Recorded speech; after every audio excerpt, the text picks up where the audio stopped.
Dah, lanjut. Nah,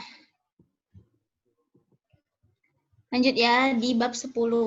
Nah, di bab 10 di pertemuan ke-6 kita belajar yang namanya State and Local Government Expenditures. Jadi kita belajar di sini pengeluaran yang pemerintah belanja yang pemerintah keluarkan untuk mencapai social welfare ekonomi. Nah, jadi di sini kita belajar yang pertama fiskal federalism. Nah, jadi fiskal federalism ini ya yang pertama fiskal federalism.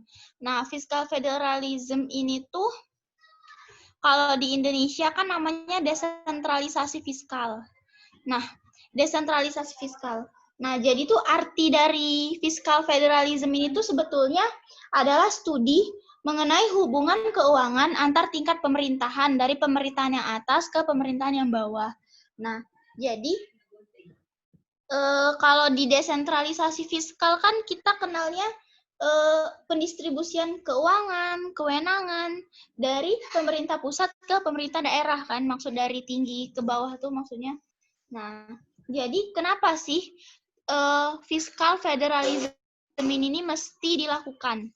Jadi fiskal federalism ini tuh mesti dilakukan karena sejatinya sebetulnya yang namanya organisasi pemerintah itu kan organisasi yang kompleks, yang ibaratnya tuh ribet gitu, kalau cuma satu orang yang ngerjain.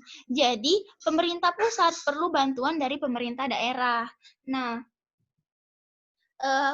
karena yaitu banyak hal yang mesti diurus. Dan kenapa harus pemerintah daerah gitu yang ngelakuin ini? Apa maksudnya harus dilimpahi sebagian wewenang ini, karena pemerintah daerah tuh dianggap oleh pemerintah pusat lebih paham akan karakteristik daerah tersebut. Jadi dianggap pemerintah daerah tuh lebih ngerti gitu kebutuhan apa aja sih yang dibutuhkan oleh masyarakat di daerah, sehingga diharapkan penyediaan barang publik ini tuh lebih optimal gitu. Lanjut. Nah, di sini tuh sebetulnya dijelaskan fiskal federalism versi Amerika. Nah, jadi tuh bedanya apa? Jadi itu kan kalau pemerintah itu terdiri dari state dan federal. Nah, state itu kan negara bagian. Kata Bapak yang kemarin kan Amerika tuh ada 50 negara bagian. Nah, terus dibentuklah ada negara bagian dan ada negara federal. Jadi kalau di Amerika negara bagiannya itu yang banyak, yang 50 itu tuh lebih berkuasa daripada federalnya atau pusatnya. Beda dengan Indonesia. Kalau Indonesia yang lebih berkuasa itu adalah pemerintah pusatnya daripada pemerintah daerah gitu. Bedanya itu.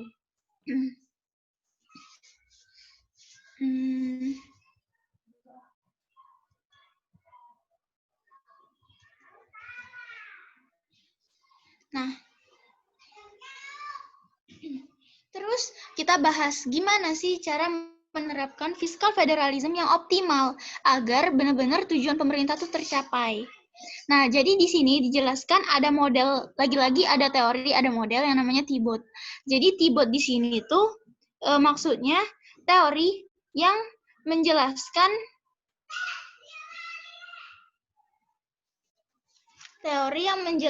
bahwa inefisiensi penyediaan barang publik itu tuh disebabkan ada 2 faktor yang hilang. Nah, maksudnya itu T-BOT ini tuh mikir, kenapa sih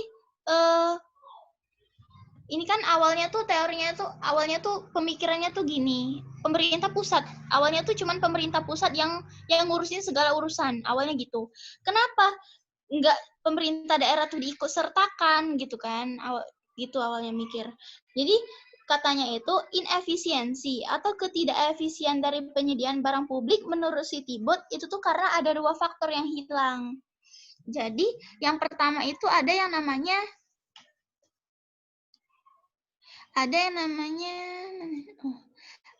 ini shopping. Nah, ada shopping dan competition. Itu 2 faktor yang hilang. Nah, jadi maksudnya itu shopping atau belanja ya yang pertama. Jadi belanja itu tidak efisien. Apalagi bila perusahaan memproduksi barang belanja tuh bakal nggak efisien gitu. Belanja tuh nggak bakal efisien ketika suatu perusahaan itu tuh memproduksi barang inferior daripada pesaing. Sebenarnya aku kurang paham maksud dari barang inferior di sini. Cuman yang pasti maksud Citybot ini tuh shopping atau belanja pemerintah itu tuh bakal hilang gitu ketika pemerintah yang menerapkan penyediaan barang publik. Itu nggak ada, itu belanja tuh bakal kayak gini. Maksudnya tuh shopping itu, faktor dari shopping atau belanja itu tuh bakal hilang atau bakal nggak efisien. Karena selama ini pemerintah tuh cuman yang bergerak tuh cuman pemerintah pusat, pemerintah daerah tuh belum diamanahi apa-apa gitu. Nah, dan yang kedua tuh ada yang namanya kompetisi. Menurut dia, kalau misalnya kompetisi itu tuh, menurut Citybot ini, penyediaan barang publik itu tuh nggak bakal efisien ketika hanya pemerintah pusat yang menyediakan barang publik. Nggak ada kompetisi di situ maksudnya. Competition itu nggak ada kompetisi karena kan kalau misalnya barang publik nih pemerintah yang nyediain ya udah berarti kan cuman pemerintah yang berkuasa, cuman ada monopoli dari pemerintah, artinya nggak ada persaingan di situ, nggak ada usaha buat antar daerah tuh saling ngejar supaya aku pengen lebih baik nih dari daerah itu, toh juga pemerintah yang ngasih uang kan, maksudnya nggak perlu ada kompetisi di situ. Lagi pula kan yang menyediakan ini pemerintah, jadi pemerintah nggak perlu mengadakan kompetisi karena pemerintah nggak, tujuannya bukan nyari keuntungan kan. Jadi emang kalau penyediaan barang publik dari pemerintah tuh nggak ada kompetisi dan memang dianggap belanjanya tuh kurang efisien gitu. Dan jadi tuh di Tibot ini tuh dijelasin kalau misal di daerah A, misal aku tinggal di daerah A. Nah, di daerah A ini tuh penyediaan barang publiknya menurutku jelek gitu, kurang bagus, nggak sesuai sama preferensi aku. Nah, misal jembatannya nggak bagus, misalnya kayak gitu. Nah, di model Tibot ini tuh diperbolehkan kita untuk pindah daerah langsung. Tapi faktanya, ya itu kan di sini dijelaskan ya, ada istilah yang namanya vote with their feet. Artinya masyarakat tuh bisa memvote atau memilih dengan kakinya. Masyarakat tuh kalau nggak suka ya tinggal angkat kaki dari daerah itu gitu.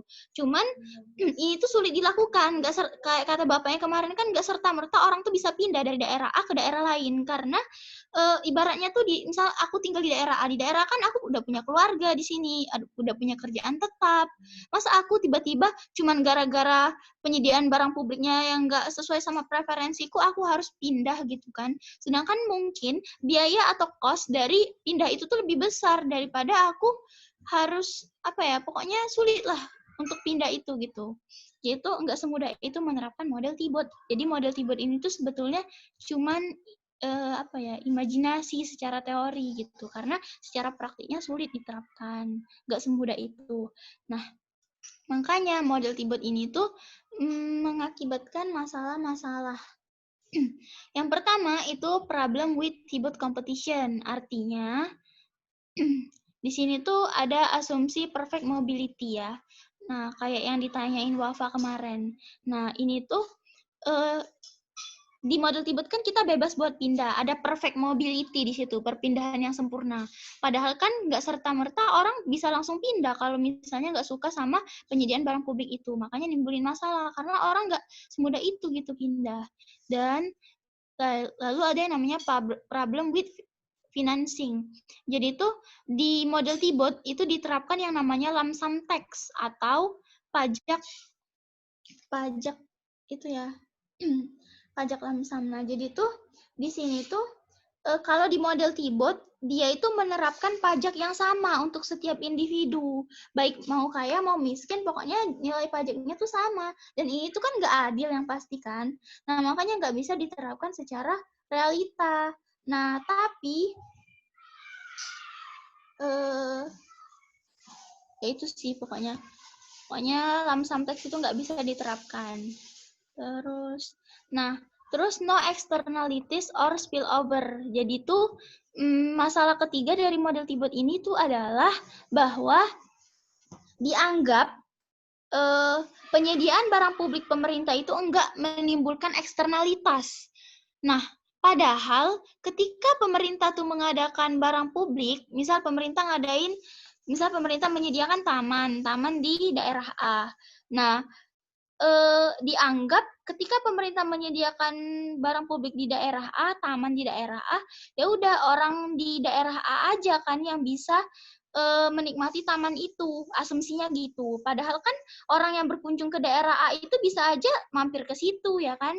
Orang di daerah sekitar daerah B bisa datang ke situ buat nikmatin tamannya.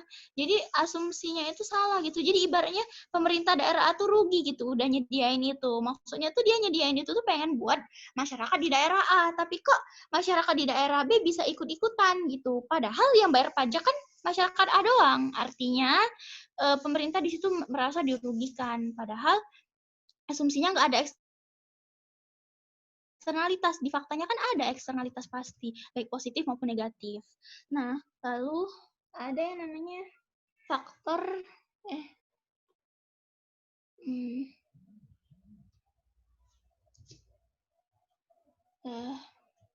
nah ini ya, redistribusi across communities.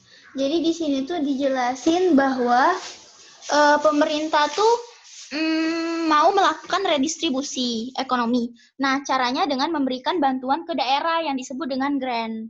Nah, grant atau bantuan pemerintah ini tuh sebagai alat yang digunakan pemerintah untuk melakukan redistribusi tadi. Nah, jenis-jenis grant atau bantuan pemerintah ini ada 3. Ada block grant, ada matching grant, ada block grant, sama ada conditional block grant. Nah, ini nih gambar, ini ya grafik ini nih gambar ketika belum ada yang namanya bantuan dari pemerintah. Jadi ini grafik antara antara belanja barang privat dan belanja barang publik, atau contohnya tuh di sini pendidikan, itu tuh masih sama 1000 gitu ya. Budget constraint-nya masih sama. Nah, ini sebelum pemerintah ngasih bantuan. Nah, gimana gambar grafiknya ketika pemerintah ngasih bantuan? Nah, ini nih gambar grafik ketika pemerintah tuh ngasih bantuan grant, jenisnya itu matching grant.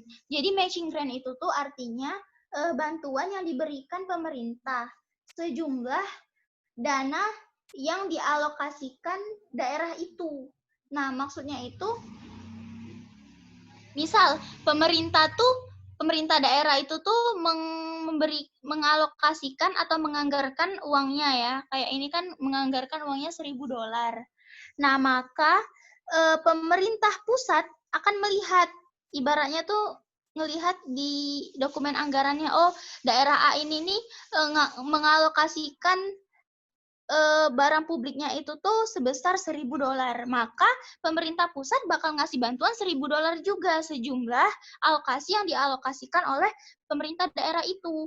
Nah, dan tujuannya ini untuk penyediaan barang publik, karena kan pemerintah ngelihat nominalnya tadi kan, ngelihat nominal dari pengalokasian ke barang publik, bukan barang privat. Nah, makanya di sini ada 2.000, asalnya tadi kan ini kan 1.000 kan. Nah, tapi karena pengalokasian barang publiknya itu 1.000, maka pemerintah tambahin jadi 1.000 lagi, makanya 2.000 di sini. Ibaratnya itu 1:1 gitu. Nah, gambarnya kayak gini ya, diingat-ingat gambar itu kayak gini bentuknya. Nah, terus ini gambar grafik ketika pemerintah ngasih bantuan yang namanya block grant atau unconditional block grant. Block grant ya, maksud dari block itu tuh dana bantuan yang dikasih pemerintah itu sejumlah tertentu aja gitu. Maksudnya tuh pemerintah nggak nyuruh buat, kalau yang matching grant tadi kan pemerintah nyuruhnya buat nyediain barang publik. Tapi kalau block grant ini nih pemerintah bebas. Nih uang 1000 T misalnya, 1000 dolar buat daerah A. Terserah mau diapain. Yang penting aku ngasih 1000 dolar, taunya dikerjain gitu. Maksudnya ada manfaat yang bisa pemerintah daerah kasih untuk daerahnya gitu. Terserah mau digunain untuk apa. Itu kalau block grant. Nah, gara-gara ini tuh dibebasin tanpa mandat, pemerintah tuh nggak ngasih, ini harus digunain untuk ini nih, nggak ngasih kayak gitu. Nah, jadi alhasil daerah itu tuh alhasil daerah itu tuh menganggarkan itu tuh lebih banyak ke barang publik, lebih banyak ke barang privat akhirnya. Padahal harusnya kan lebih banyak ke barang publik ya, tapi alhasil karena nggak ditentuin sama pemerintah pusat itu tuh untuk apa, makanya daerah itu lebih banyak menyediakan barang privat ujung-ujungnya. Akhirnya ya sebetulnya kurang efisien gitu. Gambarnya kayak gitu. Ini ya kalau gambar apa? Block grant tuh ini yang garis ini awalnya yang 1000 ini tuh sebelum dikasih bantuan. Nah, kalau udah dikasih bantuan yang tipenya block grant, ini yang merah ya. Ini pindah ke situ jadi indifferent curve-nya. Terus gimana kalau pemerintah ngasih bantuan yang jenisnya itu conditional block grant. Nah, conditional block grant itu kan artinya dana bantuan pemerintah. Cuman emang sih dibebasin, daerah itu tuh dibebasin buat apa namanya itu tuh untuk apa digunain. Cuman pemerintah tuh ngasih pilihan gitu. Ini boleh kamu gunain untuk A, untuk B, untuk C, tapi sebetulnya bebas gitu. Jadi pemerintah cuma ngasih opsi-opsi pilihan penggunaan, tapi balik-balik ke daerah itu. Maka ini bedanya sama yang block grant tadi. Kalau yang conditional block grant itu dikasih pilihan sama pemerintah, nggak semata-mata daerah tuh bebas kayak block grant tadi. Nah,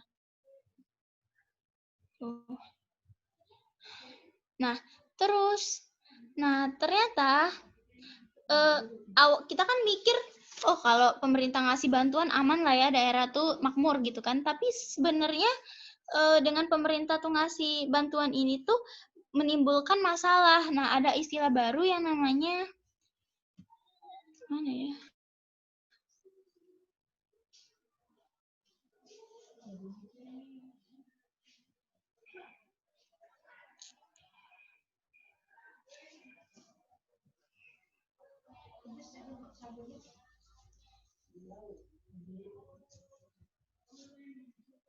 Mana sih? Pokoknya di sini tuh ada yang namanya flypaper effect.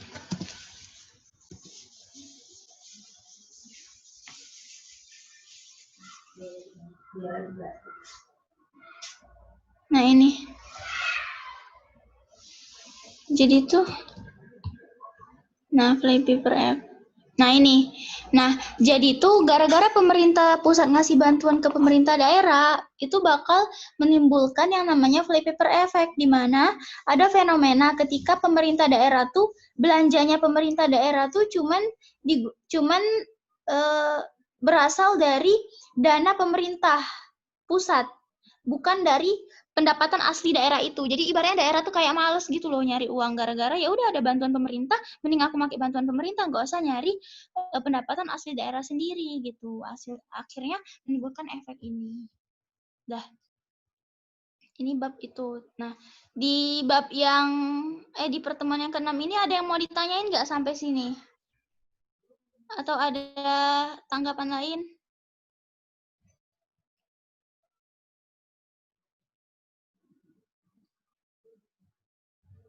Halo? Udah, Rim.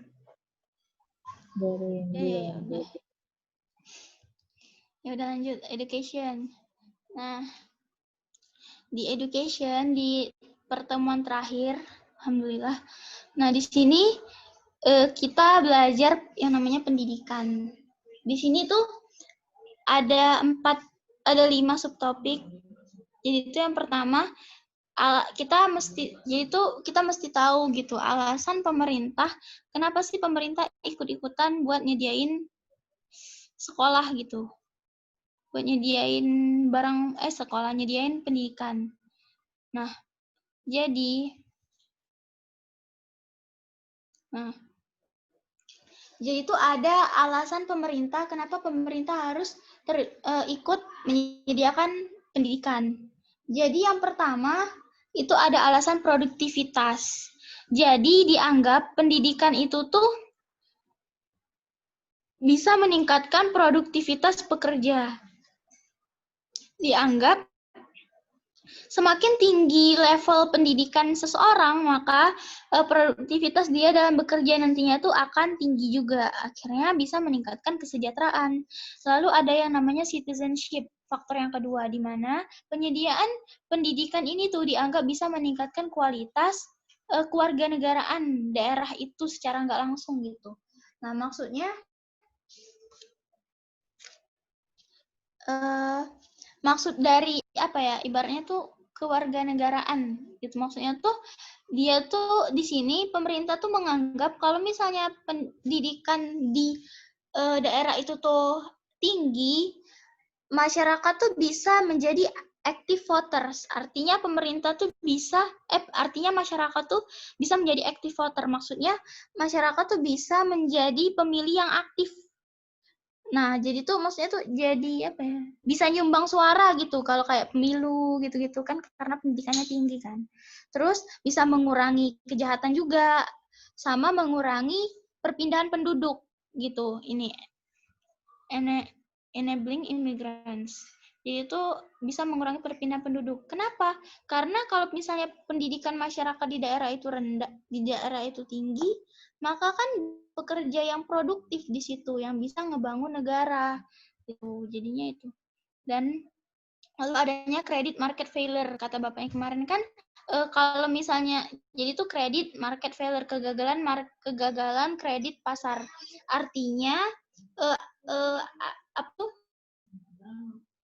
Pasar itu tuh gagal menyediakan kredit pendidikan karena pasar nggak mau tuh nyediain kredit tapi nggak ada jaminan. Kalau kredit pendidikan kan nggak ada yang bisa dijaminkan di situ. Nah, karena nggak ada yang dijaminkan, nggak ada kolateral, akhirnya pasar tuh gagal menyediakan kredit itu gitu, nggak bisa. Makanya pemerintah perlu terjun di situ. Nah, makanya pemerintah tuh suka ngadain sekolah gratis, bantuan pendidikan. Nah, itu karena emang swasta tuh nggak bisa nyediain itu. Nah, terus ada yang namanya failure to maximize family utility. Kegagalan untuk memaksimalkan utilitas dari sebuah keluarga. Jadi,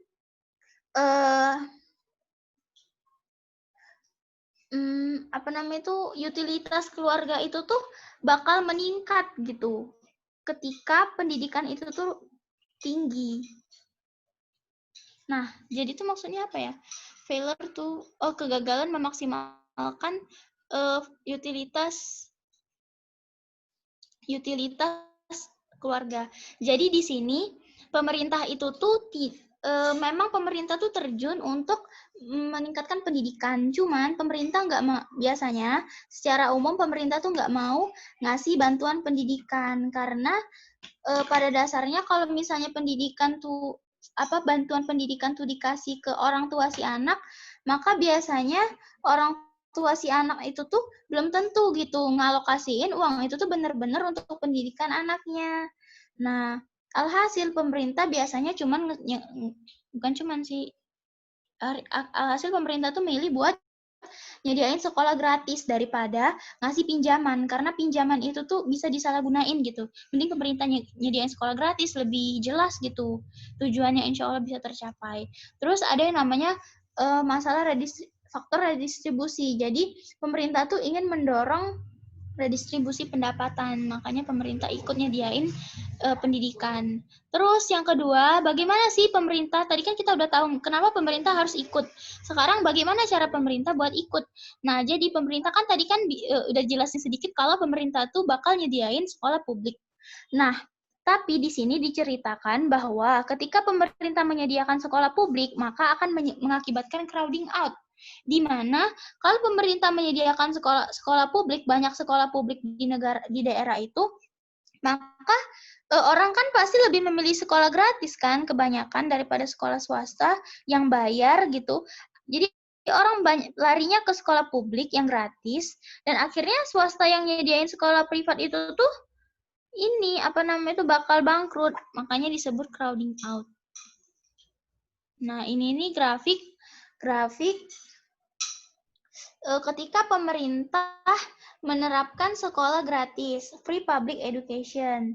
Nah, jadi di sini tuh gambar, jadi awalnya kayak gini. Awalnya itu ada budget constraint dari A ke B. Ya, ada budget constraint dari A ke B. Nah, ini tuh sebelum pemerintah mengadakan ini, apa namanya tuh, sekolah gratis.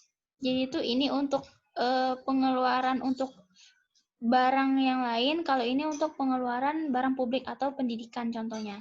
Nah, jadi di sini ada budget constraint, tetapi ketika pemerintah terjun untuk menyediakan sekolah gratis, maka bentuknya jadi kayak gini. Nah, kenapa kayak gitu? Jadi tuh di sini kan kalau kita perhatikan ada titik X, titik Y, sama titik Z. Nah, di mana titik X, Y, Z ini tuh maksudnya ada golongan masyarakat X, Y, sama Z, anggaplah. Nah, masyarakat yang X, yang di titik X, itu tuh bakal pindah ininya, apa namanya itu, indifferent curve-nya itu bakal pindah titiknya ke C. Ketika pemerintah mengadakan sekolah gratis. Kenapa? Karena orang yang di titik X itu tuh kan dia mengeluarkan education spending-nya di E1 dan other spending-nya di G1. Nah, jadi kan ibaratnya tuh dia lebih banyak belanja ini kan other spending kan daripada education spending-nya. Nah, ketika ada sekolah gratis dia bakal pindah ke C. Nah, artinya dia bakal pindah ke ini kan, ke F, education yang F. Nah, pindah ke F ke C. Artinya kalau udah di titik ini kan di sini kan nanti daerahnya tuh di sini. Nah, artinya bakal orang ini tuh bakal bisa meningkatkan belanja publiknya lebih besar di sini di EF dan bisa meningkatkan other spending-nya juga lebih tinggi dari G1 ke G3 kalau dia pindah ke sini. Dari E1 ke EF kalau dia pindah ke C. Nah, artinya kan mending aku pindah ke C karena kan aku bisa belanja barang selain publik lebih besar dan aku bisa mengeluarkan education spendingku lebih besar. Maksud dia mengeluarkan education spending itu maksudnya dia bisa menghemat gitu, menghemat education spending lebih besar karena kan ini sekolah gratis gitu kan. Jadi education spendingnya bisa digunain buat other spending biar lebih efisien gitu kan. Nah, untuk masyarakat yang dia juga ikutan pindah ke C karena mungkin kita bingung kok Y pindah ke C gitu. Berarti kan education spending yang bisa dihemat lebih kecil dan meskipun other spending-nya juga lebih besar nanti kalau dia pindah ke C. Nah, kenapa kayak gitu? Karena ketika orang yang dia ini tuh pindah ke EF, meskipun education spending-nya itu tuh turun dikit, tapi dia bisa meningkatkan jauh lebih besar, dia bisa meningkatkan ke G2 ke sini nantinya. Si Y ini pindah ke sini. Jadi ya nggak apa-apa deh katanya meskipun aku mengurangin penghematan mengurangin biaya pendidikan aku, tapi setidaknya biaya buat apa namanya itu other spending aku lebih besar kalau aku pindah ke C gitu. Nah, tapi kalau yang Z, kalau dia mesti pindah ke C terlalu besar gitu. Kalau dia pindah Z misalnya kalau pindah ke C kan dia E3 ke EF, jauh banget kan dianya turun. Nah, biar jadi si Z ini tuh tetap memilih sekolah privat, nggak ngikut pindah ke C. Artinya dia nggak menggunakan sekolah publik. Jadi dia tetap bertahan di Z. Nah, cuman alhasil kan di sini kita asumsinya tadi itu pemerintah yang menyediakan sekolah gratis. Kalau pemerintah menyediakan sekolah gratis, maka akan berdampak crowding out tadi. Sekolah privat bakal nggak laku kan. Jadi pemerintah tuh di sini nyari cara gimana supaya orang yang gimana supaya privat maupun publik bisa sama-sama memajukan pendidikan gitu. Akhirnya pemerintah menyediakan voucher.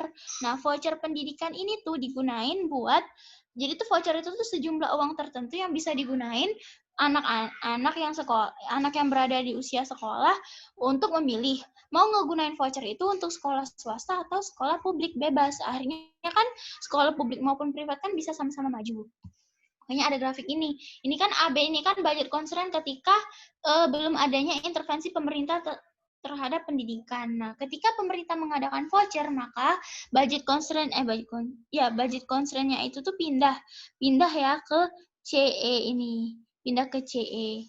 Nah, pindah karena jadi X, Y sama Z itu sama-sama pindah. Karena kan di sini kan X, Y yang tadi itu notabene-nya pilih sekolah publik, dia tetap naik itunya, education spending-nya, dan Z yang tadinya milih sekolah privat aja tetap bisa naik, karena emang voucher kan bisa juga digunakan untuk sekolah privat. Nah, pindah dia. Nah, tapi di sini ada batas, karena yang namanya voucher kan cuma bisa digunain, voucher pendidikan, berarti cuma bisa digunain untuk pendidikan, artinya nggak bisa digunain untuk yang lain, makanya di sini other spending-nya itu dibatasin, makanya dibuat garis gini. Kalau misalnya vouchernya bebas buat digunain apapun, maka kan nggak ada garis ya. Jadinya grafik CE-nya bisa panjang sampai ke ujung.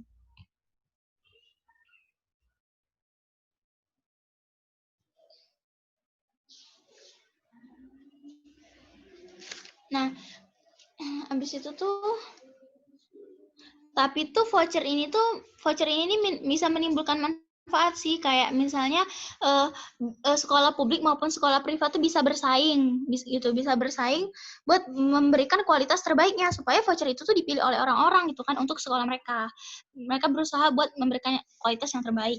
Tapi di sisi lain voucher ini juga menimbulkan masalah, di mana kemarin kan udah dijelasin juga sama bapaknya kalau voucher ini tuh bisa menimbulkan voucher may lead to excessive school specialization. Jadi tuh barang publik ini bisa meningkatkan spesialisasi sekolah. Artinya tujuan pemerintah yang awalnya buat memajukan pendidikan itu tuh untuk ya benar-benar mensejahterakan rakyat, tapi ujung-ujungnya kok malah awalnya pemerintah tuh pengen meningkatkan nilai matematika, IPA masyarakatnya gitu kan, tapi ujung-ujungnya kok malah jadinya sekolah itu tuh malah menyesuaikan pasar gitu. Akhirnya pemerintah pendidikan tuh nggak fokus pada tujuannya, tetapi menyesuaikan selera pasar, sehingga semakin banyak gitu jenis-jenis sekolah yang kayaknya aneh-aneh gitu.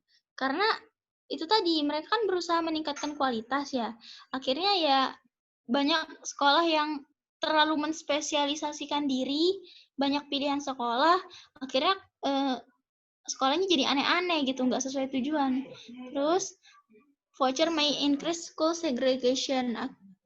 Jadi itu karena adanya voucher ini tuh bisa mengakibatkan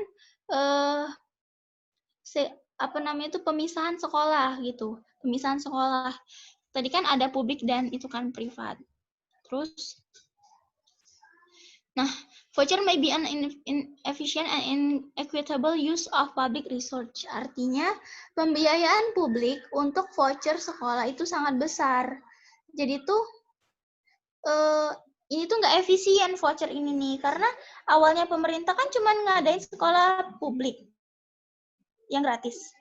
Tapi sekarang pemerintah ngadain voucher, di mana voucher itu bisa digunain untuk privat dan publik, untuk sekolah privat dan publik. Akhirnya kan lebih banyak gitu biaya yang harus dikeluarkan pemerintah, dan ini tuh nggak efisien. Nah, terus education market may not be competitive, karena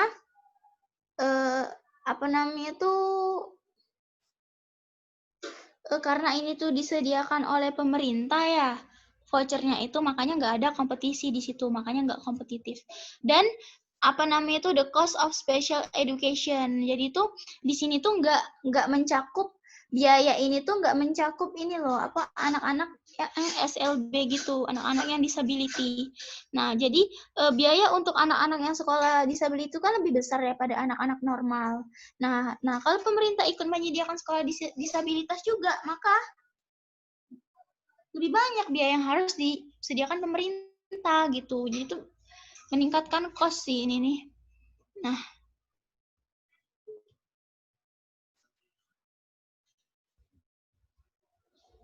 return. Nah, jadi tuh sekarang kita belajar efek dari penyediaan pendidikan ini. Jadi tuh apa sih imbal balik atau return dari penyediaan pendidikan? Nah, ada dua sebetulnya. Ada yang namanya education as human capital accumulation. Artinya artinya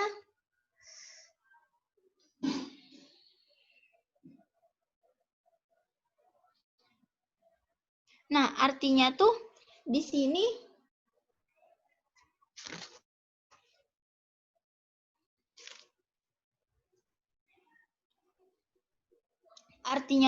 sini pendidikan tuh benar-benar ditujukan untuk meningkatkan kapasitas sumber daya manusia. Nah, itu. Jadi ujungnya efek dari return pendidikan ini tuh bakal meningkatkan research gitu kan. Kualitas research dari manusianya. Terus bisa juga education ini tuh cuman sebagai as a screening device. Artinya pendidikan ini tuh cuman sekedar untuk membedakan antara orang yang berpendidikan yang mana dan orang yang nggak berpendidikan tuh yang mana gitu. Jadi tujuannya tuh nggak tercapai. Jadi tuh ada dua return ya, ada dua pandangan sebetulnya. Ada yang emang pendidikan tuh ditujukan benar-benar meningkatkan kapasitas, ada juga yang cuman pendidikan itu cuma sebagai screening device atau pembedaan antara orang yang berpendidikan dan yang tidak. Cuman kayak ngebeda-bedain aja. Nah, ini sih.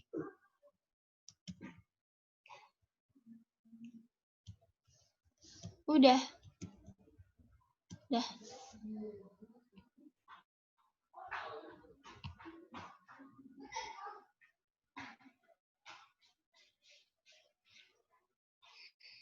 Sampai sini ada yang mau ditanggapi nggak?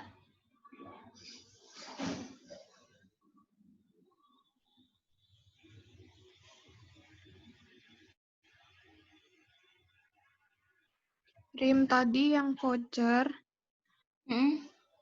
mengakibatkan kompetisi gimana maksudnya? Voucher. Oh, bukan. Jadi tuh voucher ini tuh menimbulkan masalah. Salah satu masalahnya itu tuh not competitive in education market. Artinya pasar pendidikan tuh nggak kompetitif lagi gara-gara pemerintah ikut menyediakan pendidikan. Maksudnya ketika pemerintah tuh ikut terjun nyediain pendidikan, maka yang awalnya pendidikan tuh awalnya kan bersaing kan antara sekolah publik dan sekolah privat, bersaing buat supaya banyak anak yang masuk ke situ gitu kan. Tapi karena ada satu orang, yaitu pemerintah yang cuma menyediakan barang publik, satu sumber gitu kan, akhirnya nggak kompetitif lagi pasar pendidikan karena udah dimonopoli sama pemerintah. Nggak kompetitif maksudnya, Yon. Oh, iya ya. Ada lagi nggak? Less than 1 minute. Udah sih aku. Cuma kompetisi tadi aja. Iya.